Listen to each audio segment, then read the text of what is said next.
You know, some TV moments just stick with you forever. And if you've ever watched The Andy Griffith Show, then you can't forget the sight of Barney Fife bouncing around town in that ridiculous little sidecar.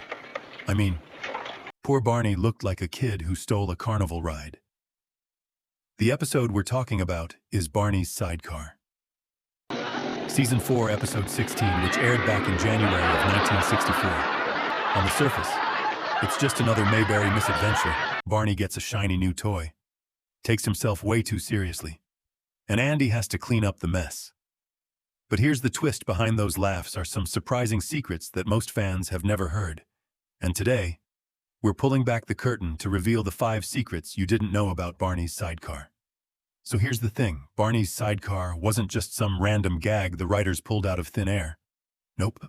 Believe it or not, the idea actually came from real small-town police departments. Back in the 1950s and early 60s, a few rural cops were still zipping around on motorcycles with these clunky little sidecars attached. Picture a big, serious officer trying to look tough while his partner is just rattling along in this tiny bucket seat, looking like a kid on a tricycle. Comedy gold. Right. The writers saw how ridiculous that looked in real life and thought, yep, that's Barney Fife material right there. And of course, once you put Don Knotts skinny as a broomstick inside a sidecar, it instantly went from practical police equipment to pure slapstick. It's one of those perfect examples where reality was already funny, but Mayberry made it unforgettable. Now, watching the episode, you'd think that sidecar was just another prop rolled out for a quick gag. But nope, behind the scenes, that thing was a beast. The crew quickly realized it wasn't built for comedy.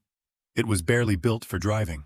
The sidecar was so heavy and awkward that every time they tried to move it around, it wobbled like a shopping cart with a bad wheel. Don Knotts, bless his heart, was so skinny that the bike looked like it was about to swallow him whole. The poor guy would climb in, and suddenly it was like watching a pencil ride around in a lunchbox.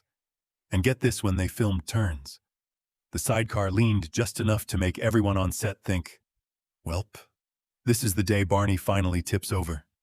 Some shots even had to be cut because the whole rig was one wrong bump away from disaster.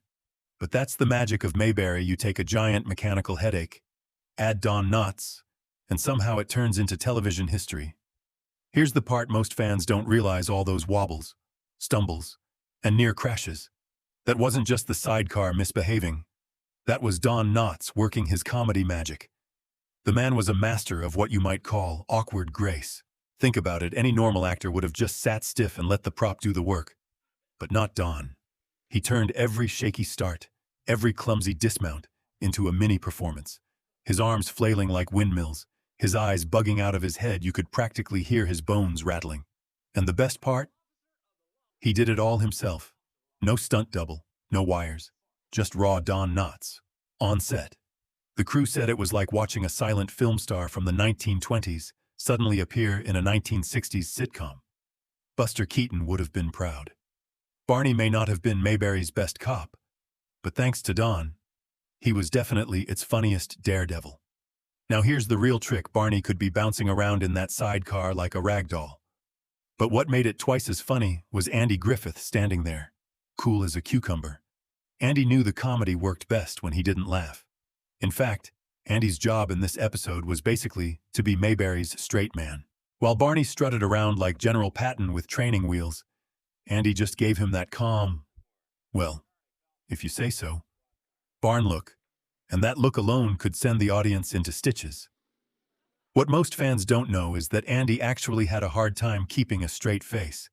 There are stories that during rehearsal, he cracked up so many times they thought he'd never make it through a clean take.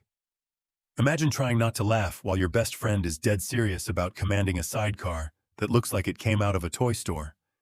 But Andy held it together on camera, and that contrast, Barney's over-the-top pride against Andy's quiet grin, is exactly why this episode still works like a charm. Here's the thing: for a piece of equipment that could barely turn a corner, Barney's sidecar sure left one heck of a mark on TV history. Fans didn't just laugh at it back in 1964, they never stopped laughing. To this day, if you mention the Andy Griffith Show, somebody's gonna bring up that poor little sidecar, wobbling down Mayberry's main street with Barney holding on for dear life. And it didn't take long for this moment to earn legendary status. TV critics often rank Barney's Sidecar among the top episodes of the entire series, right up there with Barney's singing and his single bullet routine. Why? Because it perfectly captured what made Mayberry special, a lovable character who takes himself way too seriously. A situation that's completely absurd. And Andy calmly watching the whole thing unfold, like a dad who already knows how this is going to end. But the legacy doesn't stop with the show itself. Over the years, fans started recreating the scene at festivals and nostalgia conventions. Believe it or not, there are collectors who've actually hunted down vintage sidecars just so they could paint them up and drive around as Barney's rig. Imagine explaining that to your neighbors. Yeah, I bought a 60-year-old motorcycle so I could pretend to be the world's most nervous deputy. And of course, thanks to the internet age, Barney's Sidecar found new life as a meme. You'll see it pop up on social media with captions like, "Me, trying to keep my life together on Monday morning." It's proof that good comedy never really goes out of style. The image of Don Knotts bouncing in that sidecar is as timeless as any joke you'll find on modern sitcoms, maybe even funnier. At the end of the day, the legacy of Barney's Sidecar isn't just about a single prop or a single gag. It's about how the Andy Griffith Show turned everyday things like a clunky old sidecar into comedy that still makes us laugh half a century later. Barney may have looked ridiculous, but that's exactly why we love him. So there you have it, 5 secrets hiding behind one of the funniest half hours ever aired in Mayberry. What started as just another episode of the Andy Griffith Show turned into a classic moment that fans have been replaying, quoting, and laughing at for over 60 years. And the magic wasn't just in the prop itself, or even in Barney's wild ride. It was in the perfect recipe real-life inspiration, a prop that nearly broke the crew's nerves. Don Knotts showing off his genius for physical comedy, Andy Griffith's stone-faced patience, and the unforgettable legacy that followed. Think about it, how many sitcoms today can take something as simple as a sidecar and make it legendary? That's the brilliance of Mayberry. It didn't need fancy special effects or big Hollywood stunts. All it needed was a deputy who believed he was 10 feet tall and bulletproof, climbing into a sidecar that was obviously built for someone half his size. And somehow, it became TV history.